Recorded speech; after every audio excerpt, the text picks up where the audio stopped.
श्री स्वामी समर्थ। कैसे हो आप सब लोग? आई होप सब स्वस्थ मस्त मज़े में होगे, मज़े में ही रहिएगा। तो काफ़ी दिनों बाद वीडियो बना रही हूँ। वैसे तो मैं शॉर्ट वीडियो डाल रही थी पर वो कॉपीराइट आ रहा था, पता नहीं क्यों। तो आइए, आज है निर्जला एकादशी। इस एकादशी का बहुत ज़्यादा महत्व है। निर्जला मतलब क्या कि जल के बिना की हुई एकादशी, इसका बहुत ज़्यादा महत्व है। तो इस एकादशी का एक महत्व ये भी है कि सबसे बलशाली भीम, इन्होंने भी ये एकादशी का व्रत आज के दिन किया था। जो खाने के बिना रह ही नहीं पा रहे थे, उन्होंने भी आज के दिन ये व्रत किया था, उनकी उपासना की थी। एकादशी का व्रत करके उन्होंने आगे का जीवन सफल किया। तो उसकी एक कथा है, भीम निर्जला एकादशी ऐसा नाम है इस एकादशी को। तो इसकी एक कथा है पुराणों के अनुसार। पर कथा सुनाने से पहले अगर आपको मेरा चैनल पसंद है, लाइक शेयर सब्सक्राइब करिए और बेल आइकॉन बटन दबाना भी ना भूलें, ठीक है?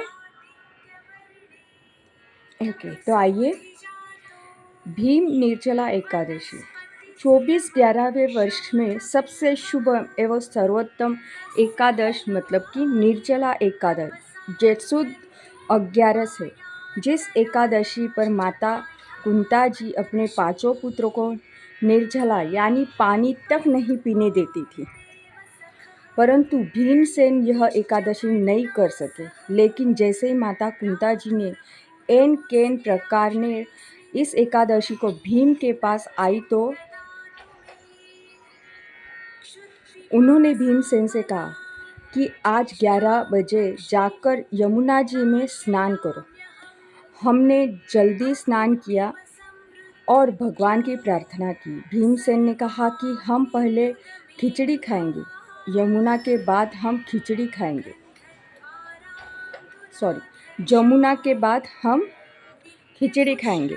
जब तो जमुना जी माँ स्नान के लिए निकल पड़े, लेकिन भोजन के शौक में जमुना जी का रास्ता भूल गए और सड़क से नीचे चला गया। जो भीमसेन थे मतलब भीम, वो सड़क के नीचे चले गए, सड़क रास्ता भूल गए। रास्ते में एक छोटी सी झील और एक शिव का मंदिर आया। दोपहर का समय था। भीम को पता था कि यह जमुना जी है। इसे याद करके तलावड़ी का सारा पानी शिव मंदिर में भर दिया गया है। अंत माता पार्वती शिव से ही पूछती है, प्रभु शिवाजी कहते हैं, हमारे मंदिर में इतना पानी क्यों भरा गया? देवी, मेरे एक भक्त को तलावड़ी में स्नान करना है, इसलिए यह जल हमारे मंदिर में आ गया है। अब एक ही उपाय है, मैं शेर बन जाऊं और तुम गाय बन जाओ। मैं तुम्हें मारने दौड़ूंगा, इसलिए भीमसेन आज 11वें दिन गाय को मरने नहीं देंगे, तो वह मुझे पकड़ने के लिए उठेगा और तुरंत मंदिर से सारा पानी नीचे गिर जाएगा। इतना कहकर सिंह रूपी शिव पार्वती रूपी गाय को मारने दौड़े। तो भीमसेन उठे और शेर को पकड़ लिया, लेकिन भीम का बायां हिस्सा शेर के पंजों से पूरी तरह फट गया था। तो भीमसेन ने तुरंत पूंछ पकड़ ली और शेर को मारने चले। महादेव जी प्रसन्न हो गए। भीम से दर्शन देकर बाई और हाथ फेरा तो वह वज्र के समान लोहे का हो गया। शिव कहते, हे भीमसेन, जो वरदान चाहो मांग लो। भीम कहते हैं, मुझे वरदान दीजिए कि मैं बलशाली हो जाऊं। जितना देख सकूं उतना भोजन कर सकूं। महादेव जी ने तथास्तु कहा। कोई और वरदान मांगो। भीमसेन ने दूसरा वरदान मांगा, मुझे कच्चा खाने दो, रोग दूर हो जाएगा। महावती के शकुनी मामो, पेड़ों पर घूमने जाओ। महादेव जी बोले, भोजन करोगे और कहाँ जाओगे मामा? भीम कहते हैं कि मेरा शकुनी मामा इसका हकदार है। इस प्रकार भीमसेन शिव के दर्शन कर और वरदान प्राप्त कर घर आ जाते। माता कुंती जी को सारी बात बताती है। माता कहती, शिवजी ने मुझे आज एकादशी करने को कहा है। इस प्रकार चूँकि भीमसेन ने इस एकादशी को किया था, इसलिए इसे भीम 11 कहा जाता है। सैद्धांतिक रूप से इसे निर्जला एकादशी भी कहा जाता है। कहने का तात्पर्य यह है कि जो महाशक्तिमान थे, जो बिना मतलब खाए बिना रह नहीं सकते थे, उन्होंने भी आज इस एकादशी को किया है।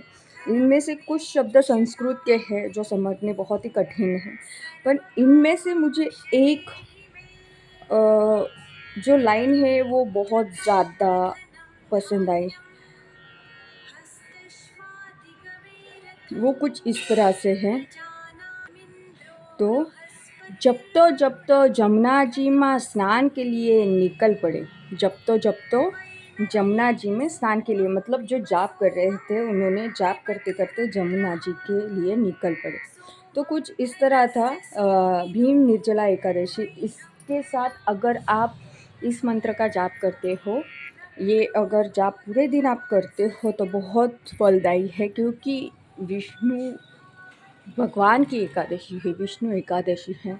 मतलब कि एकादशी का महत्व विष्णु भगवान से निगडित है। तो आप आज के दिन यह मंत्र आपको जपना चाहिए। राम रामेति रामेति रमे मनोरामे, क्षमा कीजिए, राम रामेति रामेति रमे रामे मनोरमे सहस्रनाम तत्तुल्य राम नाम वरानने। ये पूरे एकादशी का महत्व इस मंत्र में है। इससे अगर आप 11 माला, जो माला होती है ना जपमाला, उससे करते हो तो बहुत शुभदायी होता है। और आज के दिन अगर आप पीला फूल, जैसे कि मैंने कृष्ण भगवान के पास पीला फूल रखा हुआ है, आप किसी भी शुभ काम के लिए जाने वाले हो, तो बुधवार के दिन, या आज तो बहुत अच्छा दिन है, एकादशी भी आज के दिन, ये पीला फूल आप गेंदे का फूल कृष्ण भगवान के पास रखिए।